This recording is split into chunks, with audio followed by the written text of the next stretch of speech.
In 1990, a man made $400 million. By 2003, he filed for bankruptcy.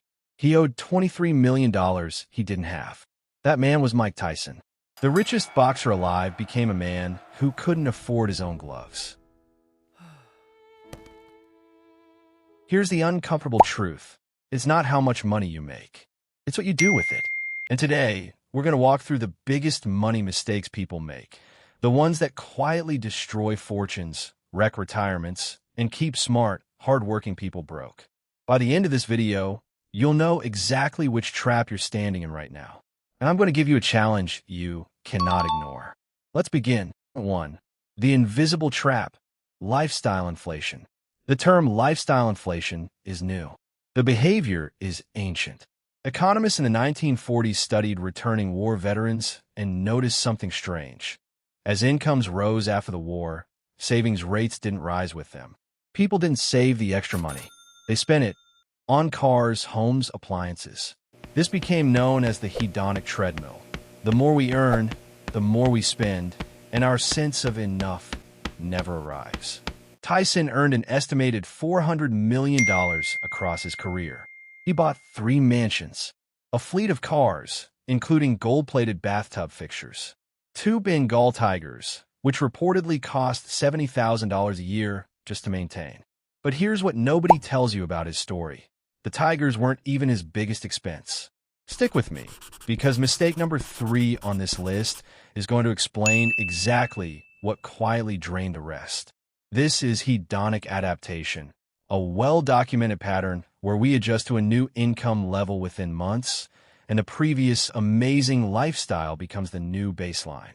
Every raise feels like it evaporates. That's not bad luck. That's biology. The fix, when your income increases, increase your savings rate before you increase your spending. A simple rule: for every raise, put 50% towards savings and investing and let yourself enjoy the other 50%. You still get to live better. You just don't let your whole life expand to fill your income. 2. The silent killer. No emergency fund. Ask most people what would happen if they lost their income tomorrow. The honest answer for the majority is, I'd be in serious trouble within a month. Picture 2 co-workers. Same job, same salary. One keeps 3 months of expenses in a separate account. The other keeps nothing. Every dollar goes toward bills, subscriptions, and treating myself.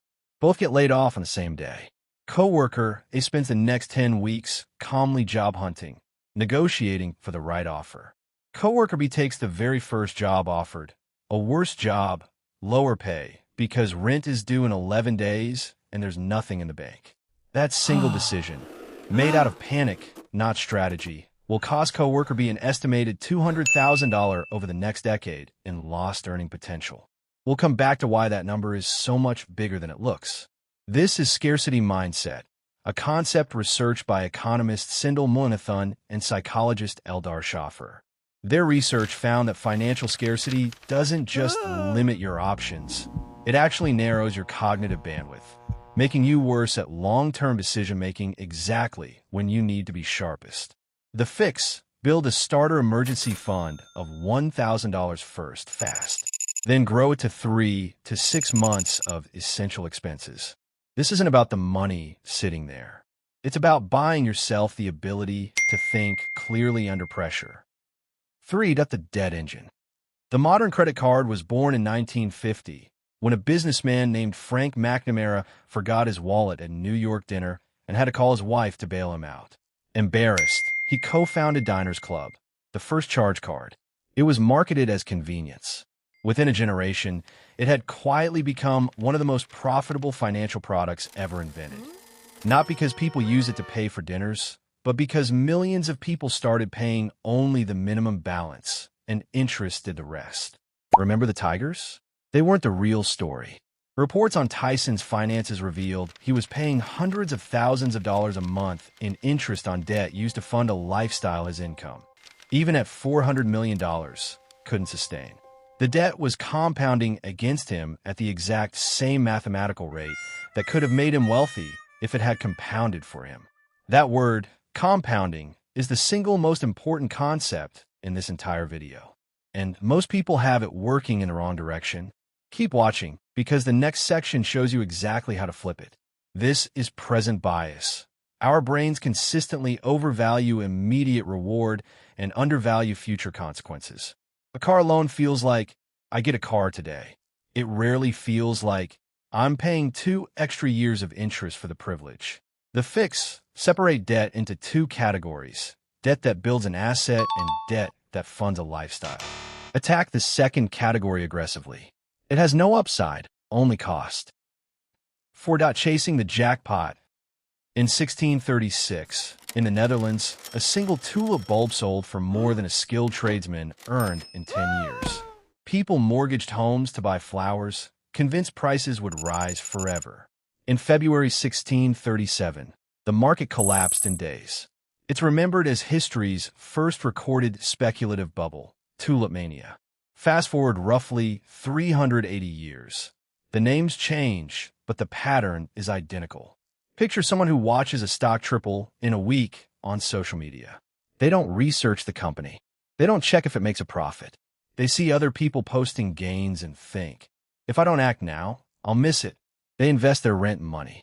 The stock triples again. Then in 3 days, it loses 80% of its value. The rent money is gone. Here's the part almost nobody admits. The investors who lost the most money weren't reckless gamblers. They were ordinary people who slowly convinced themselves, this time is different. That fear has a name. It's called FOMO, fear of missing out. It's the feeling that everyone else is getting rich and you're being left behind.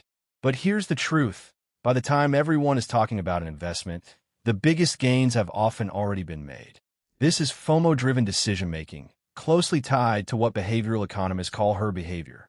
The fix: if an investment decision is driven by urgency and social proof rather than research and a clear plan, that's the signal to slow down, not speed up. Because if your investment only works when someone else pays more than you did, you're not building wealth, you're depending on the next buyer. Real investing is different. It means owning assets that create value over time, not simply hoping someone else will pay more tomorrow. Money isn't just mathematics. It's psychology. The people who build lasting wealth aren't necessarily the smartest. They're the ones who consistently make better decisions.